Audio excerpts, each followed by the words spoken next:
তো নমস্কার বন্ধুরা, ওয়েলকাম টু মাই চ্যানেল। তো আশা করি সকলেই ভালো আছো। তো আমিও ভালো আছি। তো চলে এলাম আজ কিন্তু কলকাতা নাইট রাইডার্সকে নিয়ে আবার আলোচনা করতে। তো বন্ধুরা, কলকাতা নাইট রাইডার্স কিন্তু পরপর দুটো ম্যাচ জিতে কিন্তু চমক লাগিয়ে দিয়েছে এবং পয়েন্টস টেবিলে 2 নম্বরে চলে গেছে। তো বন্ধুরা, একটা ভালো পজিশনে কিন্তু কলকাতা বর্তমান রয়েছে, দুটো ম্যাচ খেলে দুটো ম্যাচে জিতে। তো সেখানে কিন্তু কলকাতা নাইট রাইডার্সের সব প্লেয়ারই ভালো পারফরমেন্স করছে। তো এই দুটো ম্যাচ পরে কিছু এক্সপেরিমেন্টস কিন্তু লক্ষ্য করা গেছে, অর্থাৎ কোন পাঁচটা সুখবর কলকাতার জন্য এবছর কিন্তু রয়েছে। কি পাঁচটা সুখবর, আমি সেই সুখবরে আলোচনা করতে চলেছি। দুটো ম্যাচ পরে কিন্তু বিগত কয়েক বছরের যে সমস্যা সেটা কিন্তু সমাধান করে গেছে। তো প্রথমে যদি বলি, প্রথম সুখবর সেটা হচ্ছে ওপেনিং সমস্যা কিন্তু কলকাতা নাইট রাইডার্সে মিটে গেছে।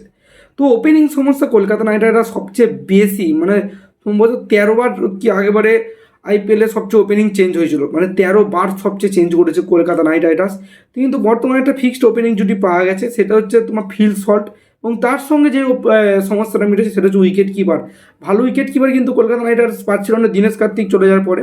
তো সেই সমস্যাটা কিন্তু কলকাতায় মিটেছে ওপেনিং প্লাস হচ্ছে কি না উইকেট কিপার। তো এই দুটো সমস্যা কিন্তু কলকাতা নাইট রাইডার্সকে কিন্তু জ্বালিয়ে খাচ্ছিল, যেটা কিন্তু কলকাতা নাইট রাইডার্স প্রায় খুব ভালো কাজ করেছে ফিল শটকে তুলে নিয়ে।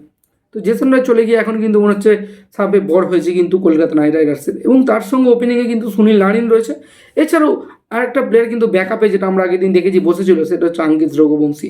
তো নারিন যদি ব্যর্থ হয়, তো নারিন যদি তাড়াতাড়ি আউট হয়ে যায়, তারপরে কিন্তু আঙ্কিত রঘুবংশী আসবে। তো যেটা কিন্তু কলকাতা নাইট রাইডার্সের জন্য একদম আদর্শ উপযুক্ত।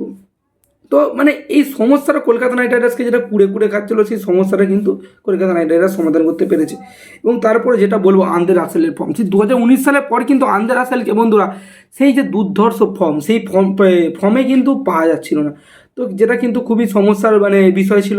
কিন্তু আন্দ্রে রাসেল বর্তমানে প্রথম ম্যাচে দেখিয়েছি আমরা ব্যাটিং, তিনি কি বিধ্বংসী ব্যাটিং করেছেন হচ্ছে হায়দ্রাবাদের বিপক্ষে। এবং বোলিং তো আমরা আগে আরসিবি ম্যাচে দেখেছি, যেখানে কেউ উইকেট পাচ্ছিল না, সেখানে তিনি কিন্তু বোল্ড করে দিয়ে চলে গেলেন পুরো একবারে। তো যাই হোক, ওভারঅল কিন্তু রাসেল কিন্তু দুর্দান্ত ফর্মে রয়েছে। রাসেল নারিন যখন ফর্মে থেকে কলকাতা নাইট রাইডার্স কিন্তু প্রায় 50% ম্যাচ এমনিই জিতে থাকে আগে থেকে। তো এবার দেখো, দিনে একদিন দুদিন খারাপ যেতে পারে, কিন্তু বর্তমানে এই দুটো ম্যাচ দেখে যেটা বোঝা গেছে সেটা হচ্ছে ফর্মটা কিন্তু দুর্দান্ত রয়েছে। এবং 3 নম্বর যার কথা বলবো হচ্ছে কলকাতা আরেকটা যেটা সমস্যা ছিল, সেটা হচ্ছে ভারতীয় ফাস্ট বোলারদের অভাব ছিল ভালো। সেটা কিন্তু হর্ষিত রানা পূরণ করে দিয়েছে, সে কিন্তু ডেতেও ভালো বল করে দিচ্ছে। তো ওভারঅল কিন্তু বোলিং ডিপার্টমেন্টটা মোটামুটি ভালোই রয়েছে। এবার স্টার্কে যত তাড়াতাড়ি ফর্মে ফিরবে সেটাই কিন্তু ভালো। তো এই তিনটে তো সমস্যা মিটেছে। এবং 4 নম্বর যেটা হচ্ছে নীতিশ রানা নেই, তবুও কিন্তু কলকাতা নাইট রাইডার্স সেই ম্যাচটা বের করে নিচ্ছে। তো নীতিশ রানার উপর কলকাতা একটু বেশি ভরসা করে। তো নীতিশ রানার জায়গায় অনুকূল রয় এসেছিল, সুয়েশ শর্মার জায়গায়, এবং নীতিশ রানার জায়গায় আগে ম্যাচ আঙ্কিত রঘুবংশী এসেছিল। তো আরেকটা ভালো খবর হচ্ছে যে সুয়েশ শর্মার যে বিকল্প সেটা হচ্ছে অনুকূল রয়। তো সেও কিন্তু ভালোই বল করেছে। তো কলকাতা নাইট রাইডার্সের এই সমস্ত বিষয়গুলো কিন্তু খুবই ভালো চলছে, সময়টা কলকাতার ভালোই চলছে, কারণ যা করছে তাদের কাজে লেগে যাচ্ছে। আর সবচেয়ে বড় কথা কী হচ্ছে, কলকাতার আগের ম্যাচে কিন্তু তোমরা লক্ষ্য করে দেখতে হবে, স্টার্কও ব্যাটিং করতে পারে, হর্ষিত রানা ব্যাটিং করতে পারে, তো আগে এবং অনুকূল রয় ব্যাটিং করতে পারে। তো প্রায় 11টাই ব্যাট ছিল, যদি 1 বলে 1 রান দরকার, এমন কোনো ব্যাটসম্যান নেই যে সেখানে কলকাতায় হেরে যাবে। তো এটা একটা খুবই ভালো দিক।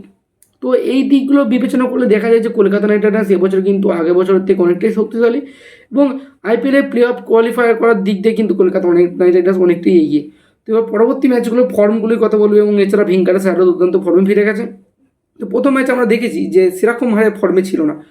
তো আজকে এই ছিল আলোচনা, এই সমস্ত কারণ। প্রথম হচ্ছে কি না, রাসেল দুরন্ত ফর্মে রয়েছে, নারিন ফর্মে এসেছে, ফিল শটকে নেওয়ার পর উইকেট কিপার এবং ওপেনিং সমস্যা মিটেছে। ভারতীয় যে ডেথ বোলারের অভাব, সেটা কিন্তু ভালো বোলারের যে অভাব সেটা কিন্তু মিটেছে হর্ষিত রানা আসতে। এছাড়াও যে কলকাতায় কিন্তু 11 পর্যন্ত ব্যাটিং রয়েছে, সেটা কিন্তু সবচেয়ে দুর্দান্ত জিনিস। তো আজকের আলোচনা এই ছিল। তো ভিডিওটি যদি ভালো লাগে অবশ্যই লাইক করে দিও, এবং চ্যানেল নতুন হলে সাবস্ক্রাইব করতে একদম ভুলো না। দেখা হচ্ছে অন্য কোনো পরবর্তী ভিডিওতে। তখন ভালো থেকো, সুস্থ থেকো, জয় হিন্দ।